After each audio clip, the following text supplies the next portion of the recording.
கவலைப்படாதீர்கள். என் தந்தைக்கு ஆண்டவர் இதை காண்பித்தார். பல வருடங்களுக்கு முன்பதாக என் தந்தை ஒரு பெரிய பேங்க் ஆபீசராக இருந்தார். நல்ல சம்பளம், ஆனாலும் வீட்டிலே பயங்கர பண கஷ்டம்.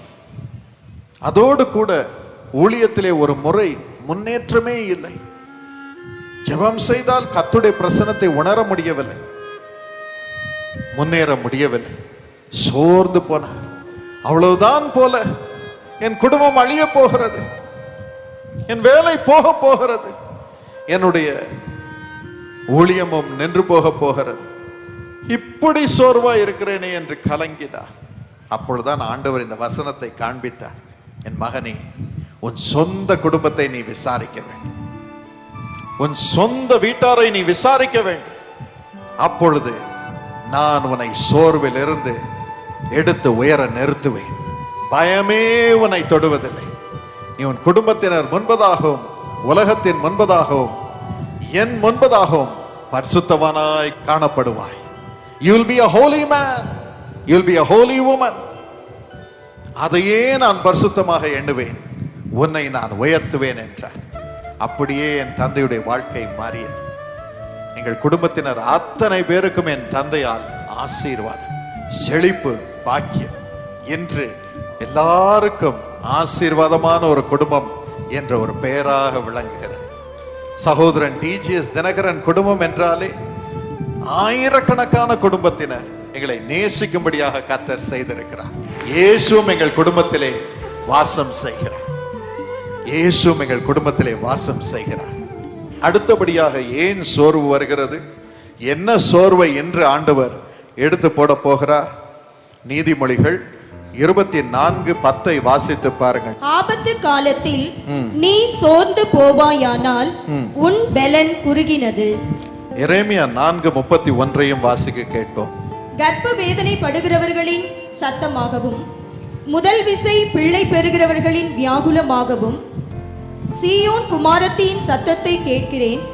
அவள் பெருமூச்சு விட்டு தன் கைகளை விரித்து, ஐயோ, கொலை பாதகர்களாலே என் ஆத்துமா சோர்ந்து போகிறதே என்றாள். கொலை பாதகராலே என் ஆத்துமா சோர்ந்து போகிறதே என்றாள். பிரசவ வேதனைப்படும் ஒரு பெண் கத்துவது போல அவள் கத்துகிறாள். அவ்வளவு வேதனை. கொலை பாதகர்கள் என்னை கொல்ல வருகிறார்களே, எனக்கு ஆபத்து வந்திருக்கிறது. ஆபத்து வரும் பொழுது, கொலை பாதகர்கள் வந்து நம்மை அழிக்கும் நிலைமை வரும் பொழுது நம்மால் தாங்க முடியவில்லை, சோர்ந்து போகிறோம். என்னால ஒண்ணும் முடியாது, என்னை கொல்ல போறாங்க, என்னால ஒண்ணும் முடியாது, நான் வாழ முடியாது. எனக்கு வந்த ஜெப விண்ணப்பங்களை எல்லாம் படித்து கொண்டிருந்தேன். அப்பொழுது ஒரு சகோதரி எழுதியிருக்கிறார், பிரதர், எனக்கு 30 வயசு, 2 பிள்ளைங்க. சமீபத்தில் என்னுடைய கணவர் தண்ணீரில் மூழ்கி இறந்து போய்விட்டார். என் கணவர் செத்து போயிட்டார். 40 நாள் தான் இருக்கு. ஆனா என் கணவனுடைய சகோதரர் டெய்லி வந்து என்னை வேதனைப்படுத்துகிறார். என்ன திருமணம் செய்து கொள், என்ன திருமணம் செய்து கொள், என்ன திருமணம் செய்து கொள் என்று தாறுமாறாக பேசுகிறார். எனக்கு பயமா இருக்கு பிரதர், வாழ்க்கை எப்படி இருக்குமோ எனக்கு தெரியலையே. ஆபத்து, ஆபத்து, அது நம்மை சோர்வடைய செய்கிறது. ஆனால் இந்த நிலைமையில் ஆண்டவர் சோர்ந்து போகாமல் நமக்கு உதவி செய்ய வல்லவராக இருக்கிறார். வேதம் கூறுகிறது, சங்கீதம் 50:15, ஆபத்து காலத்தில் என்னை நோக்கி கூப்பிடு, நான் உன்னை விடுவிப்பேன், நீ என்னை மகிமைப்படுத்துவாய். உனக்கு ஆபத்து வந்திருக்கிறதா என் மகனே, ஆபத்து வந்திருக்கிறதா என் மகளே, என்னை நோக்கி கூப்பிடு, நான் உன்னை விடுவிப்பேன். நான் ரெடியா இருக்கேன், நான் சோர்ந்து போய் விட மாட்டேன். நீ சோர்ந்து போயிருக்கலாம், உன்னால ஒண்ணும் முடியாது என்று சொல்கிறான். ஆனால் நான் சோர்ந்து போக மாட்டேன், நான் உனக்கு உதவி செய்வேன். ஏன்? சிலுவையில் நான் அந்த ஆபத்தை என்னுடைய வாழ்க்கையிலே, என்னுடைய சரீரத்திலே, என்னுடைய ஆவியிலே நான் சுமந்திருக்கிறேன். எனக்கு வந்தது மிகப்பெரிய ஆபத்து, மரண ஆபத்து. ஆனால் அந்த ஆபத்தை நான் சுமந்திருக்கிறேன். அந்த மரணத்தின் வழியாக கடந்து சென்றிருக்கிறேன். ஒருவருக்கு இந்த உலகத்தில் வரக்கூடிய மிகப்பெரிய ஆபத்து என்ன? மரணம் தானே. அந்த மரணத்தின் வழியாக இயேசு கடந்து சென்றிருக்கிறார். அந்த வேதனை அவருக்கு தெரியும். அவ்வளவுதான், இன்னைக்கு செத்து போயிட வேண்டியதான் நம்ம அநேக முறை சொல்லுகிறோம். பணத்தை கட்ட முடியாது. கடன்காரர்கள் வந்து அவர்களும் தவித்துக் கொண்டு பணம் கேட்பார்கள். நான் எப்படி அவர்களை பார்ப்பேன்? நோய் வந்திருக்கிறது, இந்த நோய் உங்களை கொல்லும், வேதனைப்பட வைக்கும் என்று சொல்லும் பொழுது இனி நான் செத்து போகட்டும், சீக்கிரம் செத்து போகட்டும். மரண பயம் நம்மை வாட்டுகிறது, சோர்வு வந்து விடுகிறது. அவ்வளவுதான், என்னால ஒண்ணும் முடியாது.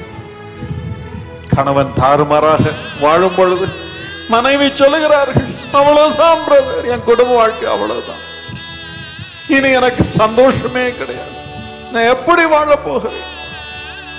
நான் ஆண்டவர் சொல்லுகிறார், அந்த வேதனையின் வழியாக நான் கடந்து சென்றிருக்கிறேன். அந்த ஆபத்து எனக்கு தெரியும், நிச்சயமாக நான் உனக்கு உதவி செய்வேன். அந்த ஆபத்திலிருந்து உன்னை விடுவிப்பேன், உன் சோர்விலிருந்து உன்னை தூக்கி நிறுத்துவேன். நான் எப்படி மரணத்தை வென்று 3ஆம் நாள் உயிரோடு எழுந்து இன்று ராஜாதி ராஜாவா இருக்கிறேனோ அப்படியே உன்னையும் உயிர்ப்பிப்பேன் என் மகளே, உன்னையும் உயிர்ப்பிப்பேன் என் மகளே, உன் குடும்ப வாழ்க்கை உயிர்ப்பிப்பேன், உன்னை வாழ வைப்பேன் என்று ஆண்டவர் சொல்லுகிறார். மனுஷனால் கூடாதவைகள் தேவனால் கூடும். இன்று வந்திருக்கும் ஒவ்வொரு ஆபத்திலிருந்தும் உங்களை ஆண்டவர் விடுவிக்க போகிறார், உங்களை வாழ வைக்க போகிறார். எப்படின்னு என்கிட்ட கேட்காதீங்க, ஆனால் கர்த்தர் செய்வார். இல்லாதவைகளை இருக்கிறவைகளாக அவர் மாற்றுவார். அவருக்கு தெரியும் என்ன பண்ணணும். நாம் நினைப்பது ஒன்று, நாம் நம்பியிருக்கும் மனிதர்கள் ஒருவர், நாம் நம்பியிருக்கும் பணம் ஒன்று, ஆனால் கர்த்தருடைய வழிகளோ ஆச்சரியமானவைகள். நாம் நினைக்கிறதற்கும் வேண்டிக் கொள்கிறதற்கும் அதிகமாக கிரியை செய்யும் அவருடைய வல்லமையினால் அவர் கிரியை செய்வார். இந்த வினாடி அந்த வல்லமை இறங்குகிறது, இப்பொழுது இறங்குகிறது. கோணலானவைகளை சபையாக்குவார். அதற்கு இயேசு உங்கள் முன்னே போகிறார், இன்று முன்னே போகிறார். கவலைப்படாத,